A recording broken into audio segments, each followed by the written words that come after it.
Hi, everyone. Welcome to the new normal. I'm your host, Lisa Davis, aka Litecoin Lisa.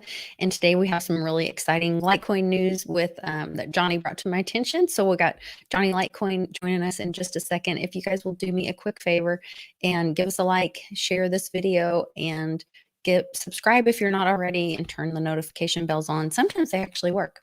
And check out all the links in the description below. There's links for different exchanges and wallets, and of course our Purple Power C60 that we're going to have Ken Schwartz on again here soon. Do I have the wrong label? There we go. I'm excited to talk really the UFO. So we'll have him on as the alien disclosures are out too. So be right back with Johnny Litecoin.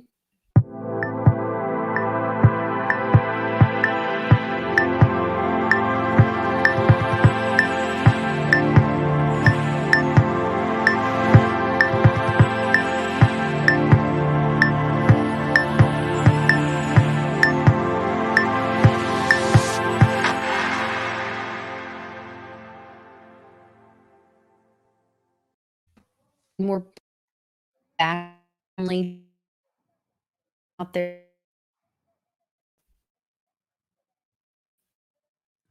Can you not hear me? Hello. I think the internet. Yeah, I don't know if it's on your end or my end, Lisa. Let me make sure I turn off everything else on my computer just in case. But hi and welcome to everybody. I am uploading a video, so maybe that's what's doing it. Maybe I can pause it. Now you sound better. Okay, I'll try. I pause that, so hopefully that'll help. You can't multitask too much over here. Especially with the weather in your area, I guess it's you got to be like one thing at a time. Yeah, I still can't figure out, like, once again, like we were chatting about a little bit before we went live. I don't know what the truth is anymore on some of this stuff. Like, okay, is it the weather, and is the weather naturally occurring, or is someone messing with it? But I thought we had Wi-Fi that was cable to the house, so that's underground. So shouldn't that not bother us? Like, I don't, the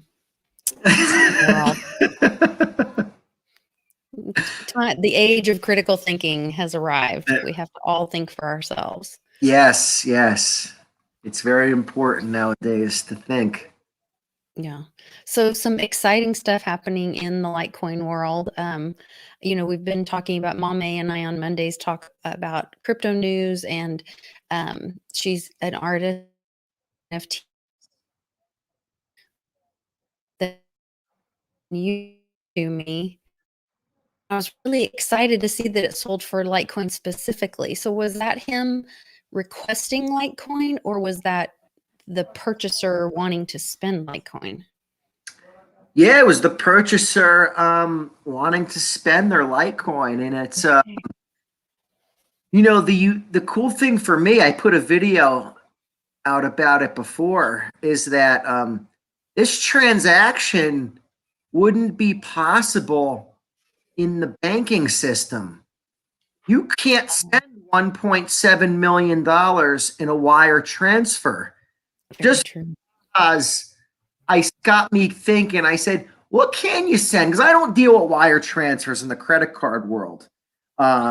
We deal with credit card payments. I said, well, let me look up, what is the limit on a wire transfer? And it's anywhere from $100,000 to $250,000. So you got to buy something that's 1.7 million. How can you do it? Crap. If the money's in a bank account. So that's what was really got me thinking. And then it got me thinking a little more, Lisa. I started thinking about the hyperinflation that's coming, right? Mm-hmm. And about these limits. And I started saying to myself, well, for most people, they say this isn't a really expensive purchase, obviously 1.7 million. If you tell most people, hey, you can't wire more than $100,000 a day from your bank account, they're going to say, oh, It doesn't matter, John. I don't have that kind of money, Johnny. It's irrelevant to him, right? Right. What if things don't cost what they cost now? What if real inflation comes and hyperinflation comes and we start seeing a major rise in prices?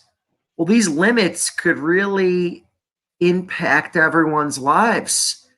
Now you may be talking about just normal purchases that are impacted by these limits. And if you think they're going to increase the limits for you because of hyperinflation or whatever, hyperinflation hits so fast, they don't have time to increase limits, nor would they want to. Why would they want to let you? They don't want that risk. They don't want that.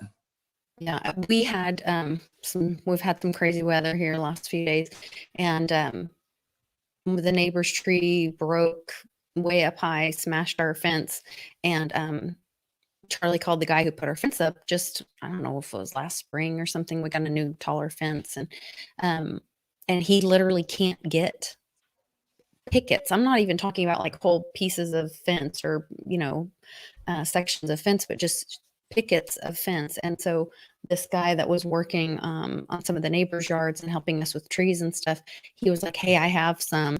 So he came over, but it's just like the cost of things right now. And when you talk about 1.7 million, like you said, most people are like, well, I don't even have to worry about $100,000. What happens when $100,000? I mean, right now homes are, I think the average home price is somewhere between $400,000 and $500,000.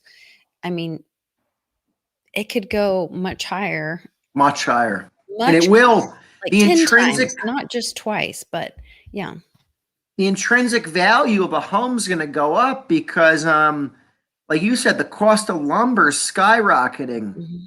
All commodities are skyrocketing, and that's going to equate to higher real estate prices. The price of lumber, I think they price it per like board, is what they say, and then it was, it was around $400 a board on average for probably the last like 5 years or so. It spiked up a little and it would spike down, but if you look at a chart on average, it's around $400. And I looked at it at the beginning of this week and it was $1,420.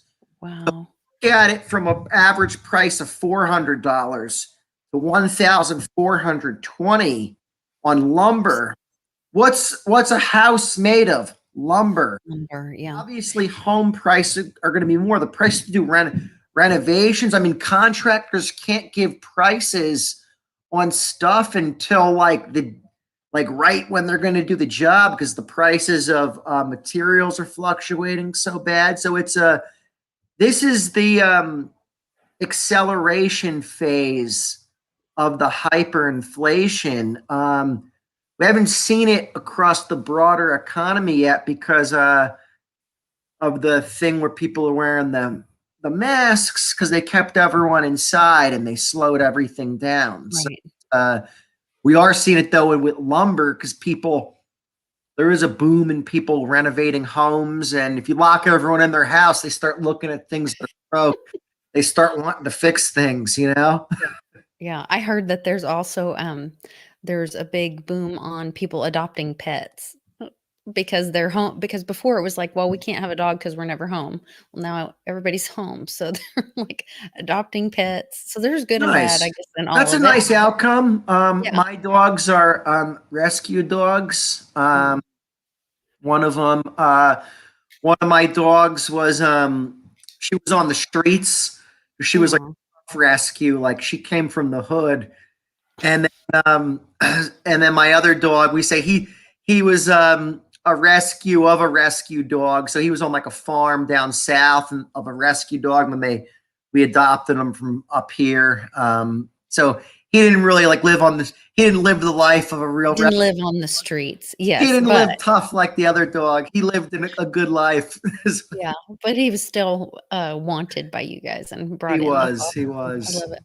So Litecoin Girl is a real estate agent, or maybe a broker. I apologize if I'm wrong with the title, but she's in Texas, and she's making comments in here about that they are only able to pour about 200 yards of concrete a day, and that's only 3 foundations.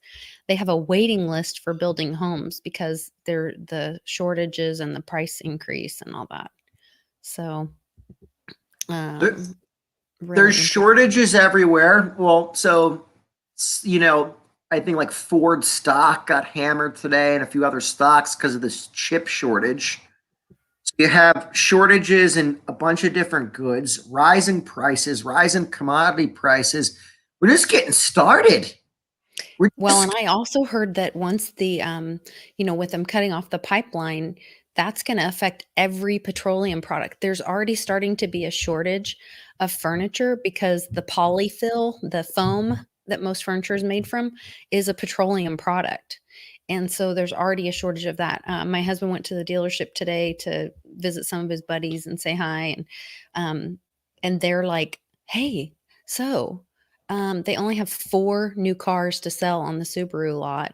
I don't know when or if they're going to get more. They don't either. And right now, there was just a big hailstorm in Norman, which is south of Oklahoma City. We're north of Oklahoma City, and there's a shortage of new cars to sell, and even used cars. People are holding on to their cars; they're not trading them in and taking loans. And so we're, like you said, we're just starting to see some of those shortages that we were warned about. And then on top of it is this hyperinflation coming as well, which It's is so crazy to see it with cars. Like I never would have. I was never in the car business, but I've bought and leased a lot of cars in my life, and you just always think you're gonna walk into the dealership, pick any car you want. I was always pretty easy. Most people complain. They're like, "No, I need the black with this leather, and I want That's me. this," and they're That's me. I'm like, it is almost embarrassing, but I love cars. I have always been a car girl. You can ask my father. He used to get so frustrated because all I wanted was a red Nissan 280 with a V8 in it. He's like, "You'll kill yourself." I'm like, "But I can go so fast." So I'm that person. I have to have just the right color and just the right car with just the right engine. But just the right thankfully, I married just the accessories. right man who who understands me.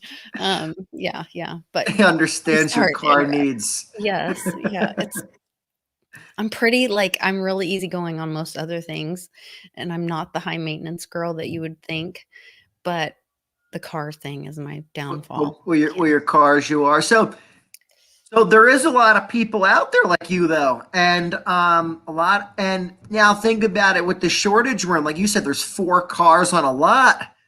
Forget being picky. You may not get Yeah, the car that you want. You yeah. be like, I came in for the sports car, and I'm going to settle for the sedan, I guess, because that's all they got right now. Well, and one of the things we did when, all this stuff started happening, of course, we listened to Cliff High, so we live a little in the future with his predictive web bot stuff and all that. And so, like, I had a phone that was perfectly fine, but the back was cracked on it. And I thought, man, I'm really dependent on my phone for a lot. And so we went ahead and bought a new phone. And then the vid happened, and then they completely shut down Apple stores nationwide for a time. It's my understanding they're back open again, but it's like by appointment only and all this kind of stuff. But then I heard about there's a couple guys in some of our private chats that work. One works, I think, at a factory that has to do with autos. The other one builds some kind of systems that use computers. And there was that big chip fire, and then the Suez thing happened, and so we're seeing these shortages, whether it's polyfill from the pipeline getting shut down. The cars, a lot of it is they can build most of the car, but they can't get the certain computer chips or parts from China, or maybe it's plastic pieces. And so they can't build the car at all because they're missing 1 or 2 little components. So I think we're just starting to face those shortages. And like you said, with the hyperinflation coming, going back to your point about being able to send only $100,000. I don't know if you've ever tried to send a significant amount of money, but they treat you like a criminal and make you jump through all these hoops. And it's like, it's really none of your business what I'm doing with my money, But if things start costing, so much more, and we are at that mercy of the banks and having to send things through wire for, I don't know, for a car Well, or for you your say a kids. used car. Well, this would be a typical thing. So now Yeah. say an average used car transaction that might occur peer to peer. Maybe it's around $20,000, right? You buy a used car, 25,000 or something, right? Mhm. Now all of a sudden there's a 10-time rise in prices, right? And now that same used car costs $200,000. Which I know that is hard for people to imagine, but it is very possible. It's extremely possible, especially when you look at like the M1 money supply and the amount of units of currency that they're creating. You can't create that much units of currency and not see a rise in prices. We are. They're just Yeah. able to mask it in a lot of areas right now. And it's, again, my, I don't want to get us taken down, but my thinking for why the thing with the masks came about was to slow down the velocity of money so they could create all this money so it would delay the hyperinflation. And that's what the thing with the masks isn't about people being sick. It's about the economy sick. Yeah, it's a good cover or distraction for what's really going on because, we know that they kicked this down the road from 2008 when it crashed, and now they're running out of gas, they're running out of games, and people are going to start seeing it. So such a crazy world we live in. My goodness. Yeah. I did Prices ask, can go ahead, I'm sorry. I was just gonna say, like, it's hard for people to believe stuff like prices can rise drastically. We have to think about it in the spending power of today's money. That's where Bitcoin, in a way, is going to be a good measuring stick and a good tool because it's like Bitcoin price. People say, "Well, how high is Bitcoin price going to go?" I don't know how much UBI, how much universal basic income are they going to do? How much are they really going to destroy things like Bitcoin price? But I might go to $500 million per coin because it's going to be irrelevant in today's, it's going to be irrelevant. It's all about what is it, I guess, in like spending power in today's money, I guess you want to think about it. But what is that even relevant of? What is spending power in today's money? We're seeing prices going to berserk. Prices on real estate in North Jersey. I just heard a story about some nice like homes that were built and townhomes. They're not near the city at all. They're off the beaten path. They're in a nice town, and they're 1-bedroom, 2-bedroom, 3-bedroom townhomes. Guess what the cheapest rental for those townhomes was? Like per month for like a per month for a rental for the 1-bedroom. Cheapest rental. $1,200 a month. No, I said cheapest rental. These are luxury townhomes. Keep going. Oh, really? Higher. So $2,000 or something for a 1-bedroom? It's like an auction. Keep going. Keep going. Do I have another bidder out there? $1 a month for a 1-bedroom? Keep going. Keep going. Let's jump to 5. Surely it's not more than $5,000 keep for going, a 1-bedroom. Keep going. In Jersey, not even in New York. In Jersey, keep going. And this is probably 30, 40 miles outside of New York City. Keep going. Keep going. 6, 7. Keep going. Come on. 8, 9, 10. Bingo. 9,000 was the what you're looking at to get in those. Oh my gosh. So we're yeah, and it's the this is the to me this is the acceleration phase of before the hyperinflation. We're just starting to see it in certain areas, but big rise. So it's real estate, residential real estate in certain pockets of the countries went berserk. Do you think that's because people are seeing what's happening with the financial system and running to those hard assets like homes and gold? We know they manipulate gold and silver, so people may be running to that. But there's, even though the prices haven't gone berserk, you can't get silver really. It's very hard to get silver right now in your possession. And then, so then we're seeing this with real estate, and trying to think of what other like well, you can't get guns for sure. We're seeing it with I think a lot of things. We're so a lot of items and stuff has gotten so expensive. So so even like baseball cards, like we just saw this talking about it, the Tom Brady card, rookie card, sold for $1.7 million. This is not like a Babe Ruth card or a card like it's just yeah, he's still alive. This card came out in the last 22 years.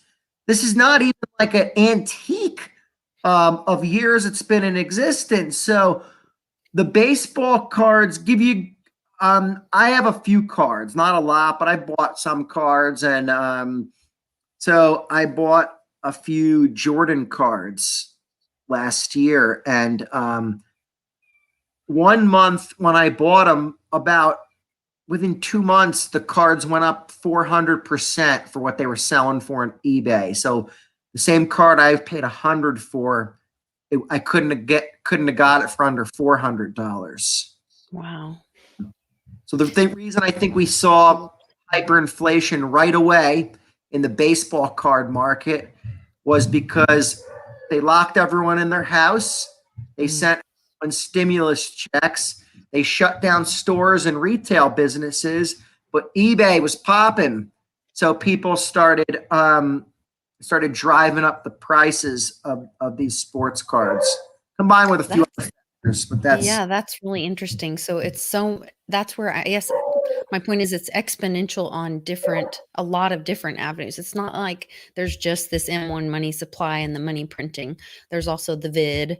There's also the shortages with the pipeline and the whatever. So it's coming at us from multiple angles, which to me means that we're going to exponentially hyperinflate. Like this may all happen a lot faster than we all realize. Right, because it's the two main catalysts are the shortages and then the amount of money being created. So it's like Perfect storm kind of factors that are going to make it accelerate. So but I think they it's taken down. I have this theory. Something crazy they might do. Really? Believe now. Hear me out on this. This would be why you'd want to be holding Bitcoin and Litecoin through this. What if they shut down the whole world's internet in a type of cyber virus attack? Mm-hmm. Portions of like the thing we saw last year, why the people are wearing the masks, and they shut down the entire world's internet for a period of time. And when they turned it back on, it was to launch a new system and a new currency. They wouldn't have to take blame for the system failing, for failure of the system. They could point and say, "Oh, look, it was because of a cyber virus." And then all the records have been wiped. Everybody's, you just own. It would be a Nasera moment, I guess. Yeah. Your debt is wiped. Everything's wiped because they just don't know. They don't have the documentation because it was all digital. Yeah. So most people, if you told them that, would say, "Why on earth would you want Bitcoin if there's no internet for a period of time?" Because when it turned back on, the network would immediately start running, and whatever crevice of the world it was still running in, the network would still be ticking along. So and they would see even more value in it because everything else is destroyed. The other thing yeah, is there's a whole satellite system that even if the internet went down, Bitcoin would continue to go through the satellite system, is my understanding. And yeah, then also, I read an article about you're capable of sending Bitcoin over radio waves. I don't know how to do it, but I read an article about it. So that just kind of takes away that whole argument about, well, if the internet goes down, then Bitcoin's nothing. At the same time, I think it was Utsava. It's either Utsava or Michelle White Dove. One of them said Bitcoin would go to zero. And I thought, well, the only way I could see that happening is if that's because US dollar is gone, but you don't count Bitcoin in USD anymore. right. At that point, it'd be kind of like back in the days when gold was just money. Right. Fiat currencies became claim checks on that gold. Hey, Les Jaggard, good comment in the chat. It says, you guys think US is in a property boom. Australia makes yours look like an infant. Here it's just too crazy for words. So good intel, Les. I'm not going to Australia, and I heard, it's even stricter there now. So I don't know if, I'll ever. So that it's only strict. I had an interview with one of my Patreons today. Brilliant guy. His name's David, and I'll post that on Saturday morning. We're going to do a premiere and live chat. But he talks about in Australia, first of all, they call what we would say a conservative party is actually called the Liberal Party there. Okay. And the Union Party, which would be the progressives here, or the Dems, is the Labor Party there. But he talked about the lockdown is really just in those more Labor Party locations. I think he said Victoria or Melbourne. Oh my gosh, we talked about so much. Kind of like the US. Yes. Yeah, kind of like, well, are you in Illinois? Because that might be a problem. Interesting what Les is saying. So he says the property boom is more there. So what we always anticipated is happening is the dollar is the king of the fiat currency. So it's kind of like the core of it. All the currencies around it are going to hyperinflate before the dollar, because those are worse than the dollar. The Australian dollar be a good example. That you should see the Australian dollar have problems before there are, worse problems sooner than the US dollar. And as Les has just told us, it looks like that's correct, because that's probably why their properties are going so haywire there. Interesting. Well, you guys so we have some friends that are from Denmark. We have some friends from Australia, all over. And we really want to hear from you guys, like what you think's going on. So like in the comments, if you guys can tell us like, what kind of a nugget of what your economy, if you've hit the hyperinflation, what you're seeing in your areas. Is it just real estate, or is it real estate at all?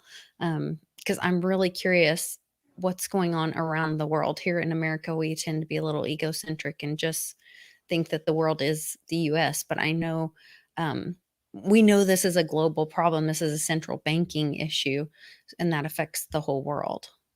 Yeah. Yep. Yeah, it's Uncle Cliff with a comment. The reason, in my opinion, that the psychics are seeing Bitcoin go to zero is that it really becomes unobtainable.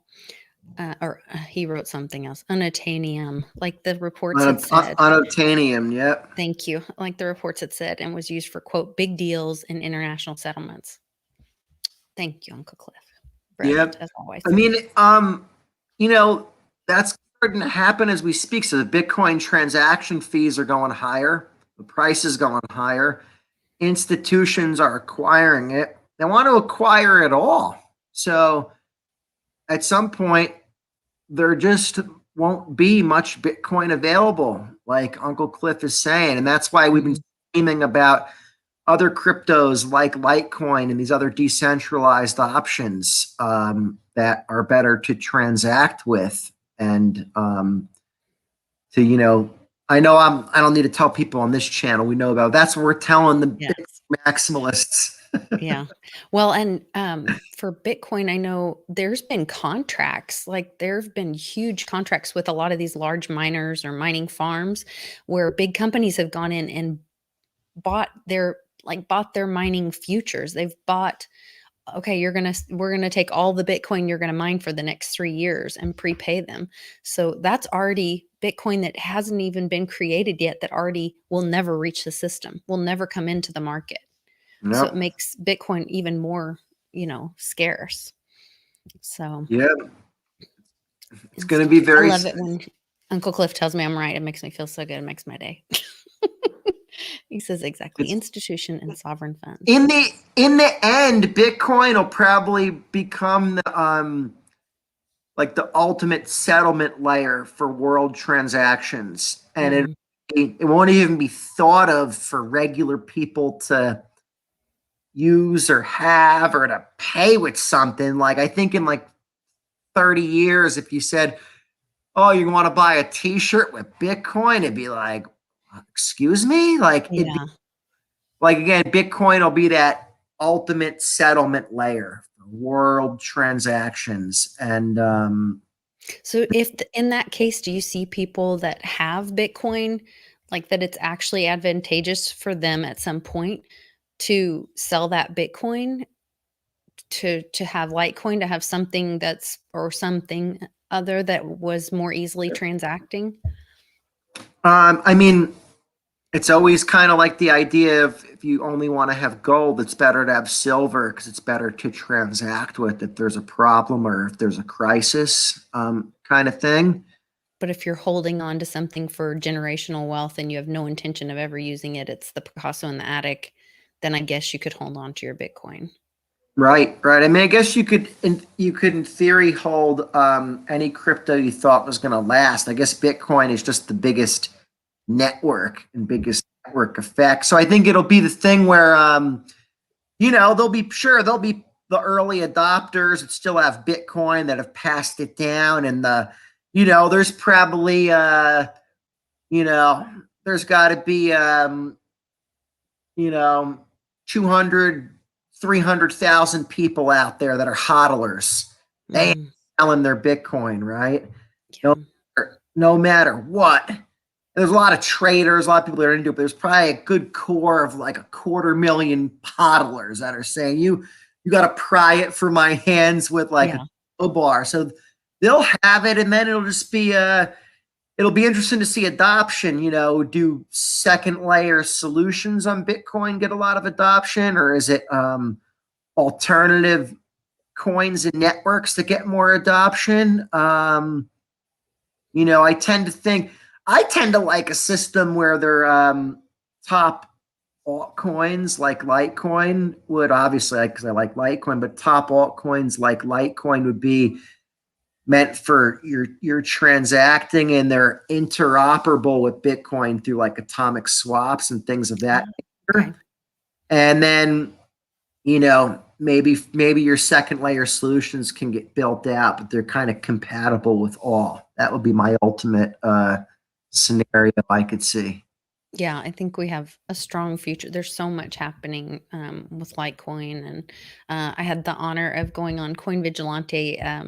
Carlos Estrada interviewed me, and he was like, "Okay, so I hear all these people busting on Bitcoin, and I want to just ask you." So then he starts in about there's no development and the privacy thing didn't happen. I'm like, "What are you talking about?" And I start getting a little aggressive with him. I was like, "Oh, I'm sorry." He goes, "I'm not saying this. I'm saying someone else said this." But so yeah, those second layer solutions are really exciting. I think they are a lot of, the future and solving problems that, they're solutions for things we may not even be aware of yet at this time, And people misunderstand Litecoin too. Like it's not a smart contract platform. So when you're like, oh, what's going, like, it's a world money. And again, Litecoin's so closely tied to Bitcoin's code that whatever Bitcoin does, Litecoin will do. So it's, people have to remember that it's like, the idea is not for Litecoin to go off in this crazy direction far away from Bitcoin with this crazy development. The concept is to stay closely tied to Bitcoin. So whatever Bitcoin does, Litecoin does. And then if there's something maybe that says, hey, this will be a good change for Bitcoin, like Mimblewimble, like SegWit, like trying a Lightning Network transaction, anything like that, it's all been done first on Litecoin. And that's when you say, okay, now let's have Litecoin do some development and do some cool stuff so we can maybe bring it to Bitcoin. And that's it's so important to know. And it's like, that's what the Bitcoin maximalists will never admit. Even in a Bitcoin maximalist world, they need Litecoin because it's needed to anything that's have advances or risky testing or controversial on Bitcoin. You got to test it on Litecoin first and prove that it works. So it's I'm proud that Litecoin is a good test network for Bitcoin. To me, that's not a bad thing. To me, that's like a pound your chest thing and be like, yes, that's what gives it a lot of value. Right.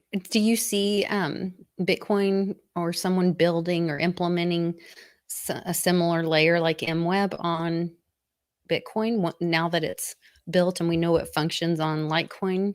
You'll want to see it. So what'll happen is you need to see MWeb usable by the public. So the wait for the next move will be wait till you'll see that it's built and integrated into easy to use wallets like Light Wallet, wink, wink, right? So you look for that. Once that's done, and then people start using it, wait to see how exchanges treat it, right? Okay. You need to know all of this plays out. Then, once it's successful, and people say, hey, that's actually a really good feature that Litecoin has, then they'll talk about bringing it to Bitcoin. And then I think you'll most certainly see it on Bitcoin in the future. That's exciting. And getting to be part of that legacy of change as well. Somebody wants my thoughts on Digibyte out there. So, yeah, Digibyte's a pretty good crypto. It's a crypto that's decentralized. It's, you guys know because you're Digibyte people, but it uses like 5 different like mining algorithms, has faster blocks, has 15-second block times.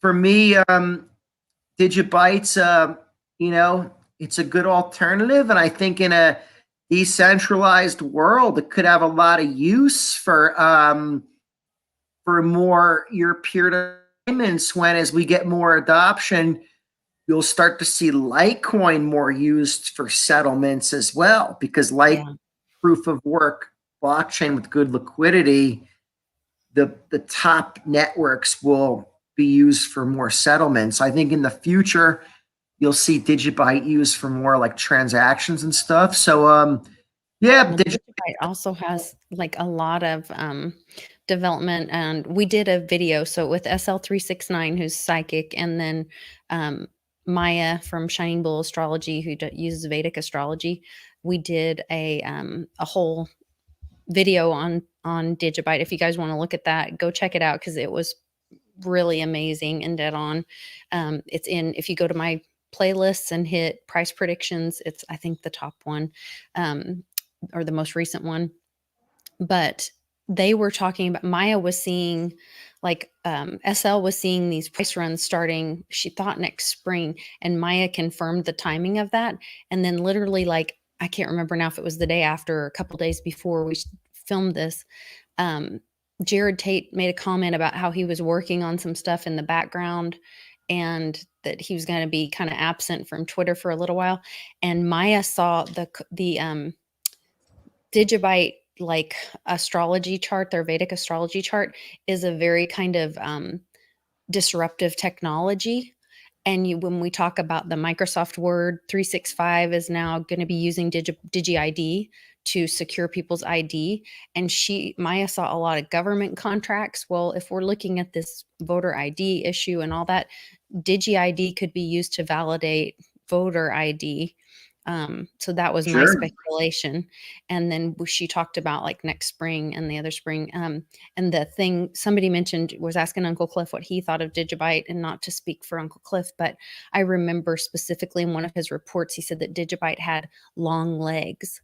And so to me, that was, it's going to have a long use The case. problem, I don't want to pump Digibyte too much. I want to give you guys the bad of it as well. I like it, like technically and as far as use goes, but the problem be it doesn't have good liquidity. It doesn't have any institutional adoption.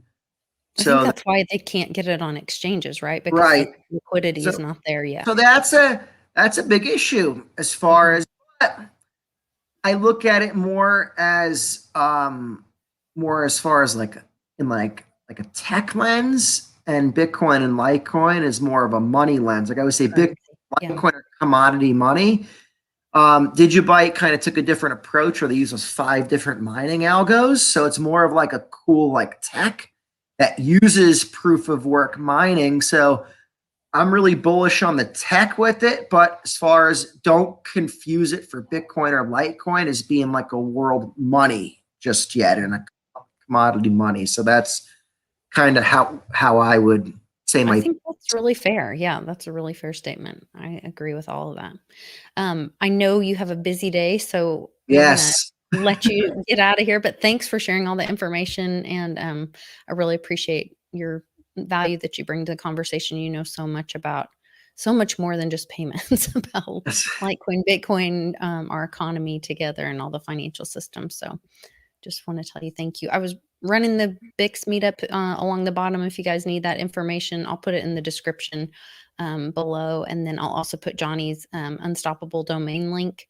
If you guys haven't gotten your .crypto name, your domain name, you need to go check that out. Use Johnny's link. And these guys, real quick, Lisa, these Unstoppable domains, they're NFTs. So for me, we'll talk more about this next week, but these are NFTs that have value, not buying some picture of a Oreos or a Pringle can or something like that. Like buy your social media handle .crypto or .zil. So they're also the Zilliqa blockchain, some of these. Ooh. Yeah, so go in there and get some .zil domains, you guys. So, and I appreciate you guys in the chat, and I love this time on Thursdays hanging out with you guys. Thanks, Johnny. I appreciate it. And I'm glad you're here. And thanks everybody in the chat. Please give us a like, share this video, get this information out there. And if you're not already subscribed, please do that and turn on the notifications. Sometimes they even work. Take care, everybody. See you tomorrow on Happy Hour.